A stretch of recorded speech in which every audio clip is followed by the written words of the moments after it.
ৰাজ্যৰ অন্যান্য প্ৰান্তৰ লগতে নগাঁৱতো হোলীৰ ব্যাপক উৎসাহ।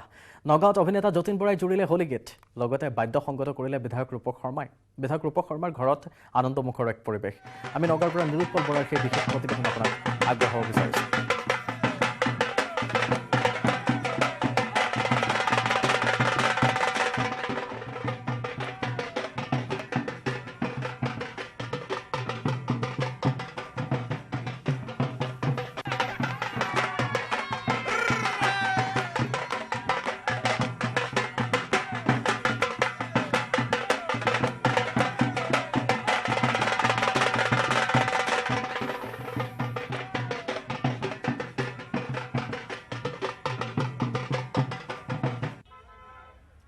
আমি বৰ্তমান দেখুৱাই আছোঁ বিধায়ক ৰূপক শৰ্মাৰ ঘৰৰ সন্মুখৰ পৰা বৰ্তমান যি হোলীৰ পৰিৱেশ দেখুৱাইছোঁ আৰু বিধায়ক ৰূপক শৰ্মাৰ সৈতে হোলী খেলিব অসমৰ জনপ্ৰিয় অভিনেতা যতীন বৰাই। মই দেখুৱাইছোঁ যতীন বৰা আহি পাইছেহি। আমি পোনে পোনে যাব চেষ্টা কৰিম। ৰূপক দা আছে আৰু এয়া মই দেখুৱাইছোঁ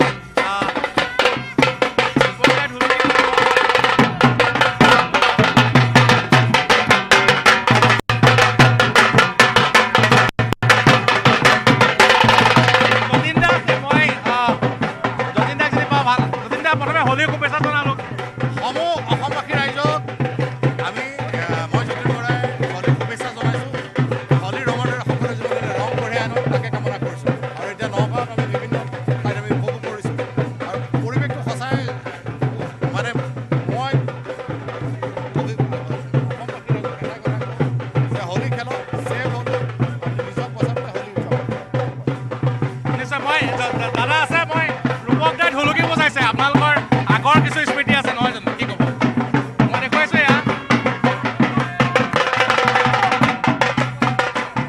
বিধায়ক ৰূপক শৰ্মা আৰু বিশেষ জনপ্ৰিয় অভিনেতা যতীন বৰা। বৰ্তমান আমি দেখুৱাইছোঁ এয়া আমোলাপতিত যি হোলী খেলিছে।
বাৰে ৰহণীয়া সংস্কৃতিৰে ভৰি পৰিছে জামুগুৰিহাটৰ বাৰে চহৰীয়া ভাওনা। জাতি ধৰ্ম নিৰ্বিশেষে সকলোৰে আগমন ঘটিছে পকামুৰা পথাৰলৈ। বাৰে চহৰীয়া ভাওনাৰ প্ৰদৰ্শনীস্থলীত বিভিন্ন জাতি ধৰ্মৰ সংস্কৃতিৰ সমাহাৰ ঘটিছে। গোৰ্খালী সম্প্ৰদায়ৰ বাগবান, ডেম্ফু, মাদল, মুৰচুংগাকে ধৰি প্ৰায় 1000ৰো অধিক লোক সংস্কৃতিৰ লুপ্তপ্ৰায় সামগ্ৰী প্ৰদৰ্শিত হৈছে বাৰে চহৰীয়া ভাওনাত, যিসমূহ আমাক তন্নকৈ দেখুৱাব আমাৰ সাংবাদিক পলাশ ফুকনে। বাৰেৰহণীয়া কৃষ্টি সংস্কৃতিয়ে ভৰি পৰিছে জামুগুৰিহাটৰ বাৰে চহৰীয়া ভাওনা। আৰু মই বৰ্তমান প্ৰদৰ্শনীস্থলীত উপস্থিত আছোঁ আৰু কৃষ্টি সংস্কৃতিৰ এক প্ৰকাৰৰ ভঁৰাল প্ৰদৰ্শনীস্থলীত প্ৰকাশিত হৈ উঠিছে। এই মুহূৰ্তত সতীৰ্থ হৈ দেখাব এয়া আচলতে গোৰ্খালী সম্প্ৰদায়ৰ যিখিনি পৰম্পৰাগত তেওঁলোকৰ যিখিনি সামগ্ৰী সেইসমূহ ইয়াতে উপস্থাপন কৰিছে আৰু এই প্ৰদৰ্শনীস্থলীলৈ বিভিন্নজন আগমন ঘটিছে। কওকচোন কি কি ৰাখিছে আপোনালোকৰ প্ৰদৰ্শনীত? ইয়াত আমাৰ গোৰ্খা লোক সংস্কৃতিৰ এটি আপুৰুগীয়া সম্পদ যিবোৰ লুপ্তপ্ৰায় হৈ গৈছে সেইবোৰ সমল আমি দেখাবলৈ চেষ্টা কৰিছোঁ। বৃহত্তৰ অসমীয়া সংস্কৃতিৰ অভিন্ন অংগ গোৰ্খা মহাজাতিৰ যদি আপুনি দেখাই কথাখিনি কৈ যায়। হয় এইবোৰ দেখিছে, এইবোৰ সাতাম পুৰুষীয়া বাচন। যেতিয়া আগত বিয়া হৈছিল, সভা হৈছিল, তেতিয়া এইবোৰ তামৰ বাচনত ইয়াত ভাত বনোৱা হৈছিলে। এইসমূহ সামগ্ৰী এতিয়া হেৰাই যাব ধৰিছে, একেবাৰে লুপ্তপ্ৰায়, পাবলৈ নাই। কিন্তু এইটো অকল গোৰ্খা বুলি নহয়, এইটো আমাৰ অসমীয়া জনজীৱনৰ এটি আপুৰুগীয়া সম্পদ। নিশ্চয়কৈ। আৰু যদি এইটো এপত কি বুলি কয়? তচলাত ভাত বনালে বৰ ধুনীয়া হৈছিল। চাওকচোন, আজি আমি ভাবোঁ বিজ্ঞানৰ যুগ, বিজ্ঞানে বহুতো আমাক সমলবোৰ দিছে আৰু আমি বহুত আগুৱাই গৈছোঁ কিন্তু এনেহেন বাচনত ভাত বনাই খোৱা মানুহবোৰ 120 বছৰলৈকে জীয়াই আছিল আমিবোৰ কিমান দিন জীয়াই থাকিম বাৰু এতিয়া মানুহবোৰৰ আয়ুসবোৰ কমি গৈছে কিহৰ কাৰণে আমিবোৰ কৃত্ৰিম হৈ গৈছোঁ নিশ্চয়কৈ পুৰণিকলীয়া যিসমূহ সম্পদ এইসমূহ তেওঁলোকে সংৰক্ষণ কৰি ৰাখিছে এয়া চিলিণ্ডাৰ নেকি নহয় এয়া কাঠৰ এক তুলুং বুলি কোৱা হয় এইটো মথানি এনেকে মঠিলে দৈ মথাৰ পিছত ইয়াৰ পৰা ঘি মাখন উলিয়ায় এইটো মথানি এইটো আজিকালি পাবলৈ নাই এইটো বৰ মানে ইয়াত আপোনালোকে কিমান পদ সামগ্ৰী ইয়াতে ৰাখিছে এনেইতো বিশাল এটি ডাঙৰ সংগ্ৰহালয় আছে মই অসম সাহিত্য সভাৰ নাৰায়ণপুৰ অধিৱেশনত গোটেই দেখুৱাইছিলোঁ কিন্তু ইয়াত অলপ জেগা কম হোৱাৰ কাৰণে কমকৈ দেখুওৱা হৈছে প্ৰায় 2800 বস্তুৰ এটি ভঁৰাল আছে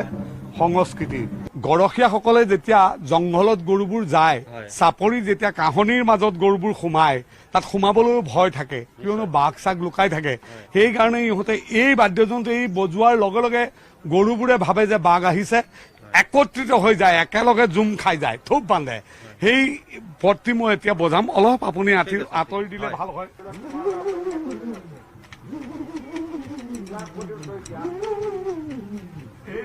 নিশ্চয়কৈ এইটো নাম বাগবান বাঘৰ দৰে গুজৰণি মাৰে আৰু এনেদৰে জামুগুৰি হাটৰ 12 চহৰীয়া ভাওনাত আচলতে বিভিন্ন কলা সংস্কৃতিৰ সামগ্ৰীয়ে ভৰি পৰা পৰিলক্ষিত হৈছে বিভিন্নজনৰ আগমন ঘটিছে আৰু এনেদৰে আমি দেখুৱাবলৈ চেষ্টা কৰিলোঁ নিউজ 18 অসম নৰ্থ ইষ্টৰ দৰ্শকসকলক প্ৰদৰ্শনস্থলীৰ পৰা কিছু লোক সংস্কৃতিৰ সামগ্ৰী বাতৰিত আৰু এটা বিৰতিৰ সময়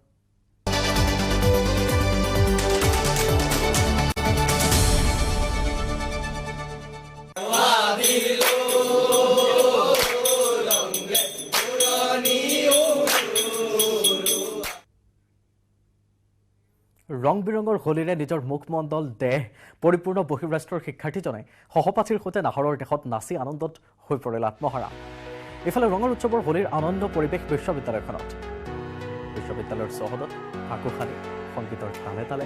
নাচি আপোন পাহৰা হ'ল শ শিক্ষাৰ্থী শৈক্ষিক ব্যস্ততাৰ মাজত এইদৰে এদিনৰ বাবে ফাগুনৰ ৰঙীন দিনটো উদযাপন উজনিৰ উচ্চ শিক্ষাৰ প্ৰাণকেন্দ্ৰ ডিব্ৰুগড় বিশ্ববিদ্যালয়ত যৌৱনা ফাগুনে অনা আবিৰৰ উৎসৱ হোলীয়ে শৈক্ষিক বাতাবৰণ সলাই কৰিলে উন্মনা বিশ্ববিদ্যালয়ৰ চৌহদ দেশী বিদেশী শ ছাত্ৰ ছাত্ৰীৰ নৃত্যত মুগ্ধ পৰিৱেশ নাহৰৰ দেশত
ডিব্ৰুগড়ত ফায়াৰ ব্ৰিগেড বাহিনীৰ দ্বাৰা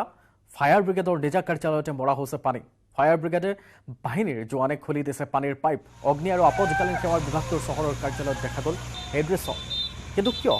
আচলতে বছৰটো 365 দিনে জৰুৰীকালীন সেৱাত ব্ৰতী হৈ থকা এই সেৱাৰ জোৱানৰো হোলীৰ দিনটোত অকণমান ফূৰ্তি কৰাৰ দৃশ্য হয়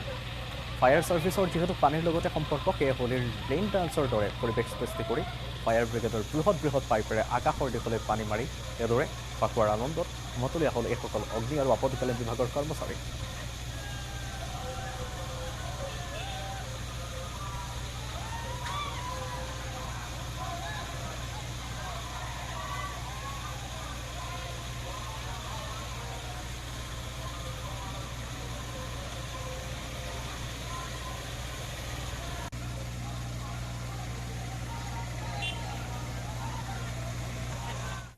যাদুৰ নগৰী মায়ঙতো পালন কৰা হ'ল দৌল উৎসৱ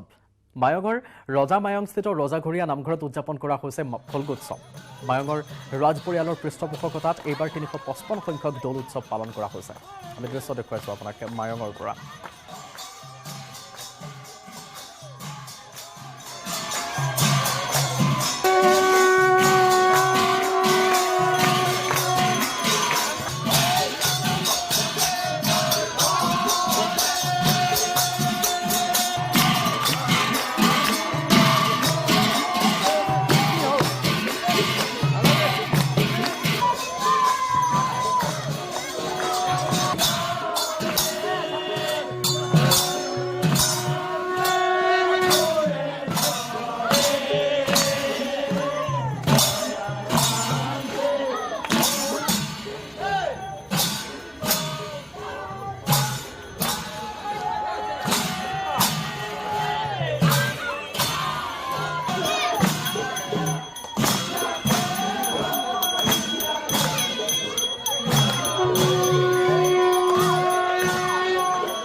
মহানগৰীৰ ৰাজপথত আৰক্ষীৰ অভিযান সুৰাসক্ত চালকৰ বিৰুদ্ধে অভিযান চলাইছে আৰক্ষীয়ে যান-বাহন আইন উলংঘনকাৰীৰ বিৰুদ্ধে অভিযান চলিছে ফাঁচী বজাৰ আৰক্ষী চকীৰ সন্মুখত অভিযান চলিছে পান বজাৰ আৰক্ষী অভিযান চলাইছে হোলীত দুৰ্ঘটনা ৰোধ কৰাৰ পদক্ষেপ লৈছে আৰক্ষীয়ে আৰু এই ধৰণে যান-বাহন উলংঘা কৰা অথবা নীতি উলংঘা কৰা সকলোকে এই ধৰণে জৰিমনা বিহা হৈছে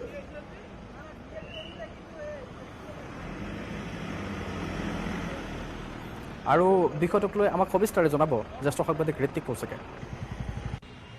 হোলীৰ আনন্দত যাতে কোনো ধৰণৰ বিঘিনি নহয় আৰু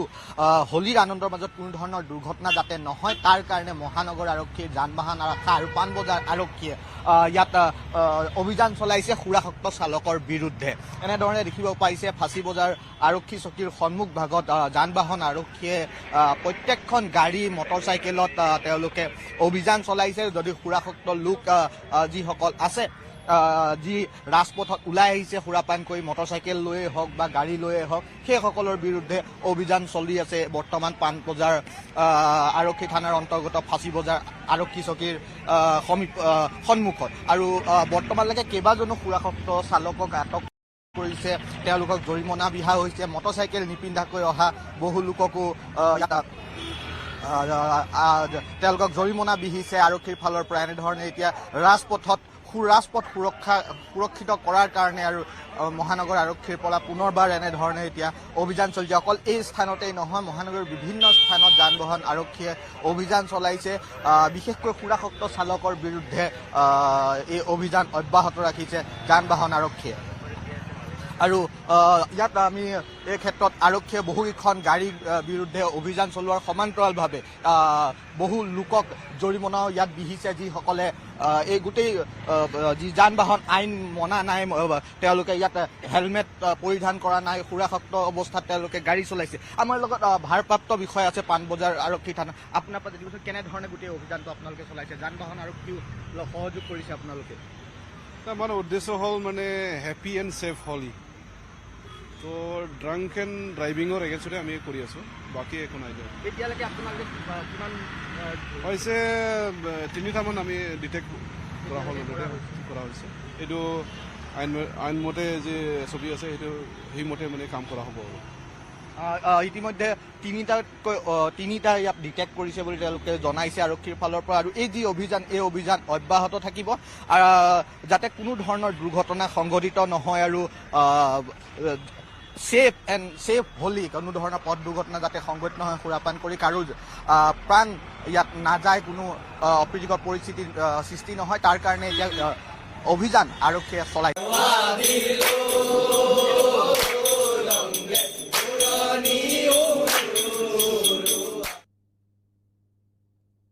বৰপেটা সত্ৰত দৌল মহোৎসৱৰ মহা আনন্দ চলি আছে 4 দিনীয়া কাৰ্যসূচীৰে যিহেতু অনুষ্ঠিত হৈছে দৌল উৎসৱৰ আজি তৃতীয়টো দিন আৰু আজি ভৰদৌল ফাকুৱাৰ ৰঙেৰে ৰঙীন হৈছে সত্ৰনগৰী বৰপেটাখন সোমবাৰে গন্ধোৎসৱত সন্ধিয়া গায়ন বাদকতে মণিকূটৰ পৰা মঠৰ চোতাললৈ কলীয়া গোসাঁই অনা হ'ল আৰু তাৰ পাছৰ পৰা এয়া পৰিৱেশ আপোনাক দেখুৱাবলৈ চেষ্টা কৰিছো বৰপেটা সত্ৰৰ পৰা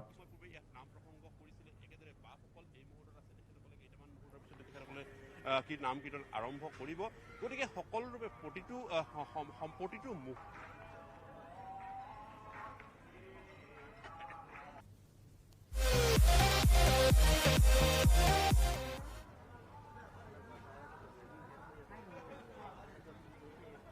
কোৱা হয় আৰু সকলোৰে আচলতে এই স্থান